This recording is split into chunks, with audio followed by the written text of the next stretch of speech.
ಯಾರು ನೀನು? ಇಲ್ಲೇನ್ ಮಾಡ್ತಾ ಇದೀಯಾ? ಇಲ್ಲೇನ್ ಮಾಡ್ತಾ ಇದ್ದೀನ? ಸುಂದರವಾದ ಕನಸು ಕಾಣ್ತಾ ಇದ್ದೀನಿ ಕಣೆ. ಅದು ಯಾರ ಬಗ್ಗೆ ಗೊತ್ತಾ ಅರ್ಪಿತಾ? ನಿನ್ನ ಬಗ್ಗೆನೇ ಅರ್ಪಿತಾ, ನಿನ್ನ ಬಗ್ಗೆನೇ. ಏ ಧರ್ಮ, ಅಷ್ಟಕ್ಕಿದು ನನ್ನ ಮನೆಯಲ್ಲಿ ನೀನ್ ಮಾಡ್ತಿದ್ಯಾ ಅಂತ? ಏನು ನಿನ್ನ ಮನೆ? ನಾನೇಕೆ ಇಲ್ಲಿದ್ದೀನಿ ಅಂತನಾ? ಮಾವನಾದವನ ಮನೆಯಲ್ಲಿ ಅರಳಿ ಮನೆಯಲ್ಲಿ ಮತ್ತೆ ಯಾರಿರ್ಬೇಕಂತ ಅರ್ಪಿತಾ? ಅಂದ್ರೆ ನಿನ್ನ ಮಾತಿನ ಅರ್ಥ? ಅರ್ಥವಿಲ್ಲದೆ ಎಂದು ಕಾಲ ವ್ಯರ್ಥ ಮಾಡುವನಲ್ಲ ಈ ಧರ್ಮ. ನೀನು ಬರುವ ಪೂರ್ವದಲ್ಲೇ ನಾನು ಬಂದು ನೆಲೆ ಊರಿ ಒಂದು ಅಳಿಯ ಗಿಳಿಯ ಅಂತ ಹೇಳಿ ಪೋಸ್ಟ್ ಕೊಡ್ತಾ ಇರೋದನ್ನು ನೋಡಿದ್ರೆ ನಿನಗೂ ಕೂಡ ಆಶ್ಚರ್ಯವಾಗದಿಲ್ಲಾಗಿತ್ತು ಅರ್ಪಿತಾ, ಆಶ್ಚರ್ಯವಾಗದಿಲ್ಲಾಗಿತ್ತು. ಬಟ್ ಇದಕ್ಕೆ ಒಂದು ಕಾರಣ ಇದೆ. ಅದೇನಂದ್ರೆ ಕಾರಣ? ಏನ್ ಕಾರಣ ಅದು? ಅದೇ ಈ ಊರಿನ ಶ್ರೀಮಂತ ಗಜೇಂದ್ರ ಗೌಡನ ನಿಮ್ಮನೆ ಗರ್ಭವಿಶಿಸಿ ನಿನ್ನ ಮಾತುಕತೆಯನ್ನು ಆಡಿ ಮದುವೆ ಮಾತುಕತೆಯನ್ನು ಆಡಿ ನನ್ನೊಂದಿಗೆ ಮದುವೆನಾ? ಇಂಟ್ರೆಸ್ಟಿಂಗ್, ಕೇಳಿಕ್ಕೆ ತುಂಬಾ ಚೆನ್ನಾಗಿದೆ. ಆಮೇಲೆ ಹೇಳೋಣ ಏನಾಯ್ತು? ಅಪ್ಪ ಯಾವ ನೀನಪ್ಪ? ಈ ಊರಿನ ಹುಲಿಯಂತ ಬಗ್ಗೆ ಹೆಸರಾಗಿರುವ ನನ್ನ ಅಪ್ಪ ಗಜೇಂದ್ರ ಗೌಡನೇದರು ನೀನು ಒಂದು ಕೇವಲ ಏನಿಗೆ ಸಮನಾಗಿರುವ ನಿನ್ನ ಅಪ್ಪ ಒಂದು ಲೆಕ್ಕವೇನೆ. ಆದ್ರೂ ನಿನ್ನೊಂದಿಗೆ ಮದುವೆ ವಿಷಯ ಮಾತಾಡ್ಲಿಕ್ಕೆ ನಿಮ್ಮನೆ ತನಕ ನಮ್ಮ ಅಪ್ಪನ ಜೊತೆ ಬಂದೆ. ಈಗ ನಿಮ್ಮ ತಂದೆ ಮತ್ತು ನನ್ನ ತಂದೆ ಇಬ್ಬರು ಸೇರಿ ಪುರೋಹಿತರ ಮನೆ ಹತ್ರ ಮದುವೆ ಫಿಕ್ಸ್ ಮಾಡ್ಲಿಕ್ಕೆ ಹೋಗಿದ್ದಾರೆ.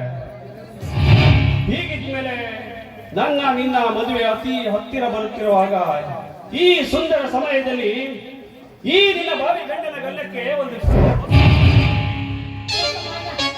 ಹುಚ್ಚು ನಾಯಿ ಅಂತವನೇ ನಮ್ಮಪ್ಪ ನಿನ್ನೊಂದಿಗೆ ಮದುವೆ ಮಾಡ್ಬೇಕಂತ ಪುರೋಹಿತರ ಮನೆಗೆ ಓಡಾಡ ಹೋಗ್ತಾ ಇದ್ರ? ಅವನತ್ರ ಒಬ್ಬ ಆಸೆ ಬುರುಕ, ಹಣ ಸಿಕ್ಕರೆ ಸಾಕು ಮಗಳನ್ನ ಏನ್ ಮಾಡಕ್ಕೂ ಹೇಳ್ತಿರೋ ಒಬ್ಬ ಹೇಳ್ಸಿ ತಂದೆ ಅವರು. ಅವ್ರು ಮಾತಾಡ್ಕೊಂಡು ನೀನು ಹಾಳಾಗ್ಬೇಡ ನೋಡು. ನಿನಗೆ ಎಚ್ಚರ ವಹಿಸ್ತಾ ಇದ್ದೀನಿ ನಾನು. ಕಾರಣ? ಯಾವ ಕಾರಣ ಹೇಳು ಹೇಳು. ನನ್ನ ಮಗಳ ಕೊಟ್ಟು ಮದುವೆ ಮಾಡ್ತೆ ಅಂತ ಸಿಕ್ಕರ ಹತ್ರ ಹಣ ದೋಚ್ಕೊಂಡು ಇಂಥ ಸ್ಥಿತಿಗೆ ನನ್ನ ತಂದೆ ಹಾಕಿದ್ದಾರೆ ನಮ್ಮಪ್ಪ. ನೋಡು, ಇನ್ನು ಮುಂದೆ ನಿನ್ಗೂ ಕೂಡ ಅಂತ ಸ್ಥಿತಿ ಬರಬಾರ್ದು. ಅದಕ್ಕೆ ಮುತ್ತು ಗಿತ್ತು ಅಂತ ಕೊಬ್ಬಿನಿಂದ ಮಾತಾಡದೆ ಹೊರಟು ಹೋಗು. ಹೋದ್ರೆ ಸತ್ ಹೋಗ್ಬಿಡ್ತೀಯ.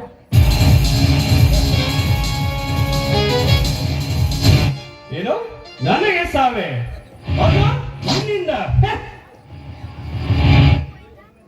ನೀನು ಗೋರೆ ಎಂದು ಗುರುತಿಸಿದ ತಕ್ಷಣ ನೀನೇನು ಮಹಿಷಾಸುರ ಮರ್ದಿನ ಶ್ರೀಕಾಂತೇಯಿ ದೇವಿನ?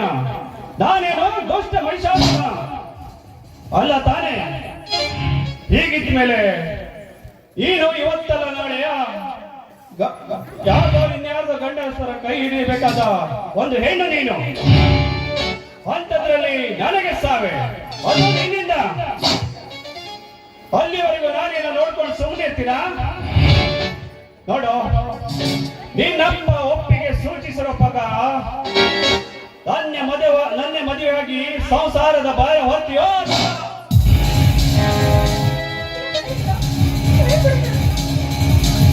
ಕಲ್ಲ ಕಡೆ ಹೇಳ್ತಿರೋದು ನೋಡು. ಈ ನಿನ್ನ ರೇಪಾಡಿ ಆದರೂ ಪರದೆ ಪಡ್ಕೊಳ್ತೇನೆ.